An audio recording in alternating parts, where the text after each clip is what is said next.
Oke teman-teman, selamat kembali lagi di channel gua hari ini. Kemarin gua udah mulai ngomongin seri tentang apa? Pemain-pemain terbaik ya, dari posisi kiper sampai posisi striker. Kemarin gua udah ngomongin kiper. Jadi hari ini gua mau ngomongin sedikit tentang satu defender yang menurut gua adalah defender terbaik sepanjang paruh musim 2021-2022. Pemain ini sebetulnya personality-nya itu agak pendiam, agak kalem, ya modelnya tuh agak kayak Kante gitu ya. Jadi nggak gitu flamboyan, bukan model Pogba yang cari popularitas. Jadi bisa dibilang pemain ini flying under the radar ya, agak underrated. Soalnya memang di koran-koran tuh jarang diomongin. Kalau gue kasih satu hint, pemain ini mirip banget dengan Aaron Wan-Bissaka. Dulu Wan-Bissaka pernah bermain di Crystal Palace.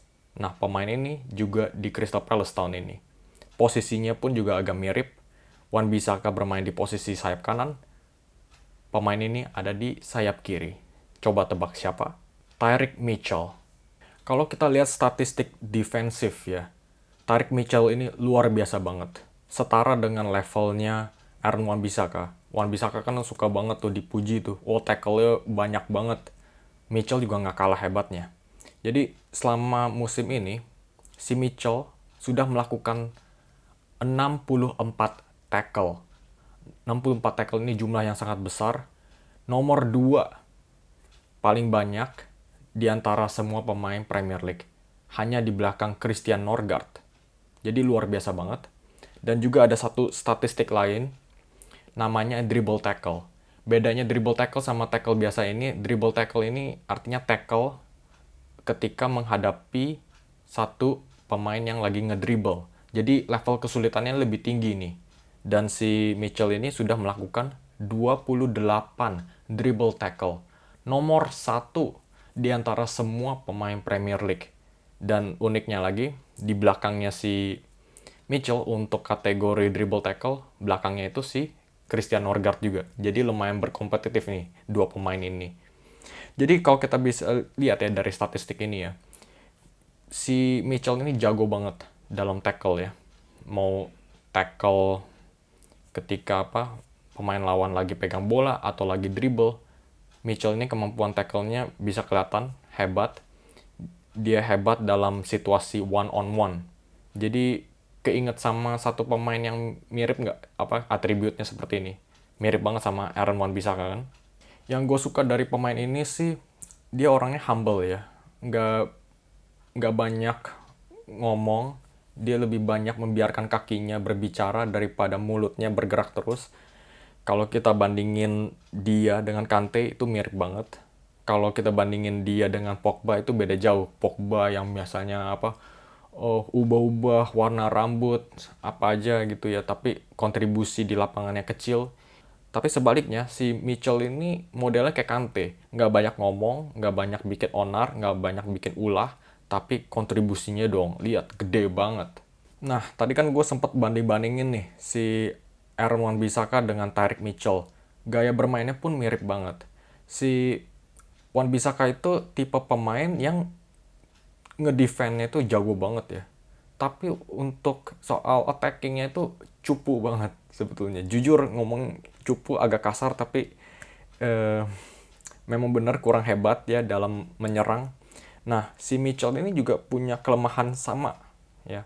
Untuk soal menyerang dia itu masih kurang.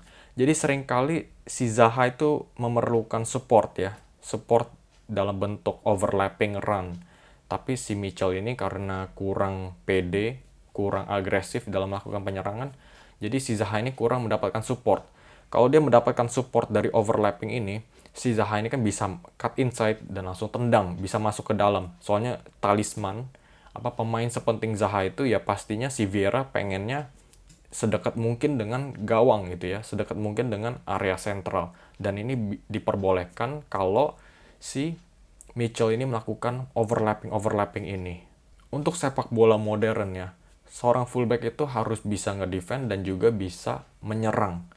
Nah, si AWB ini ya sudah mendapat banyak kritik ya di Manchester United ya. Apalagi klub sebesar Manchester United ekspektasinya besar banget. Dan si Wan-Bissaka ini kurang bisa memenuhi ekspektasi tersebut. defense-nya bagus. Tapi kalau soal menyerang ya, Manchester United ini ya kebanyakan menyerang kan kalau lawan tim-tim kecil. Nah, ketika si Wan-Bissaka menyerang, crossing-nya, dribble-nya itu gak ada apa-apanya gitu loh, nihil. Kenapa tadi gue sempat bilang kalau fullback itu harus bisa ngedefend dan attack ya? Ya, lihat hasilnya, lihat akibatnya. Sekarang si Wan-Bissaka itu kan sebetulnya bisa bermain untuk timnas Inggris ya. Tapi karena dia itu sudah ada persepsi kalau dia itu nggak bisa menyerang, dia itu kalah pamor dengan yang nama-nama besar seperti Trent Alexander-Arnold dan Reece James yang sangat komplit ya, yang bisa menyerang juga. Si Trent sebetulnya juga agak berat sebelah sih, lebih banyak ke attack daripada ke defense, tapi orang itu pengen nyarinya tuh yang attack gitu, lebih asik gitu kan. Jadi si Wan-Bissaka ini agak sedikit kalah pamor kalau di timnas Inggris, kalah kompetisi.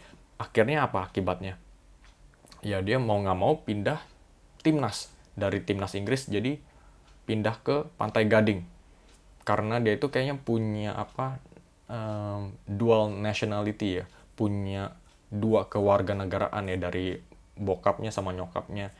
Siapa yang dari Inggris, siapa yang dari Pantai Gading, gue juga kurang tahu deh. Tapi gue yakin kalau dia bisa menjadi pemain timnas Inggris, dia pasti pilihnya juga jadi timnas Inggris ya. Kemungkinan untuk memenangkan turnamen besarnya itu ya ada di Inggris. Tapi ya itu, karena dia itu berat sebelah, akhirnya mau nggak mau dia harus rela kalah kompetisi dan akhirnya pindah ke timnas yang kurang diinginkan. Begitulah akibatnya. Nah, satu lagi, si Wan-Bissaka ini kan tahun 2018-2019 itu dia itu breakthrough season ya di Crystal Palace. Dia itu baru mencuat. Defense-nya itu baru dipuji-puji. Nah, cuma 1 tahun. Nah, ini yang agak disayangkan. Soalnya menurut gue waktu 1 tahun itu masih kurang ya. Dia itu masih perlu untuk develop lagi. Mungkin harus 2-3 tahun develop di Crystal Palace baru bisa mencapai top level. Tapi dia kecepatan akhirnya tergiur dengan tawaran Manchester United, gajinya mungkin lebih besar, pastinya lebih besar, dan akhirnya ya dia langsung hengkang begitu. Nah, sekarang baru ketahuan nih, pressure di Manchester United ini lebih tinggi dan kualitas permainannya itu juga diminta untuk ditinggikan lagi. Tapi ya kelihatannya si Wan-Bissaka ini masih bingung gimana cara meninggikannya ya. Soalnya attackingnya itu bener-bener susah banget untuk di-develop lagi. Karena ya yang tadi gue bilang, ekspektasi dari Crystal Palace dan Manchester United itu beda banget. Di Man U, segalanya itu selalu harus hasil.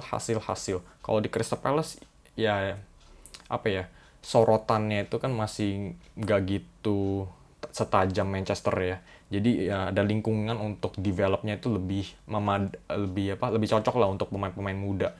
Jadi kalau dia tuh bisa stay lebih lama lagi di Crystal Palace, gue yakin dia tuh developnya tuh juga lebih kenceng daripada dia tiba-tiba langsung pergi ke Manchester United. Kenapa gue ngomongin ini? Karena ini dampaknya bisa aja untuk Mitchell juga. Mitchell semoga aja dia lebih lebih bijak daripada Wan-Bissaka, jadi dia bisa ngelihat karirnya si Wan-Bissaka sekarang itu gimana, kesamaannya dia, ya kekurangannya dia sebagai fullback, kurang bisa menyerang, dia harus bisa melihat dan akhirnya memutuskan untuk nggak cepat tergiur oleh tawaran-tawaran klub besarnya. Gue yakin klub-klub besar pasti bakal nyari Mitchell. Semoga aja si Mitchell ini nggak gitu lebih bijak, akhirnya memutuskan untuk stay lebih lama, lebih memprioritaskan karir daripada gaji instan. Apalagi kalau sekarang kita lagi ngomongin modern football ya, sepak bola modern. Pelatih attacking, pelatih yang bersifat attack ini banyak banget dicari ya.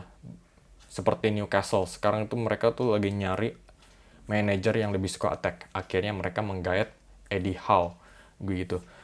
Karena ya memang jamak lah ya, style itu penting. Style itu penting untuk menambahkan daya tarik untuk penggemar-penggemar baru, fans-fans baru gitu. Siapa yang mau nonton klub yang mainnya tuh cuma ngedefend, boring banget, nggak ada yang mau kan.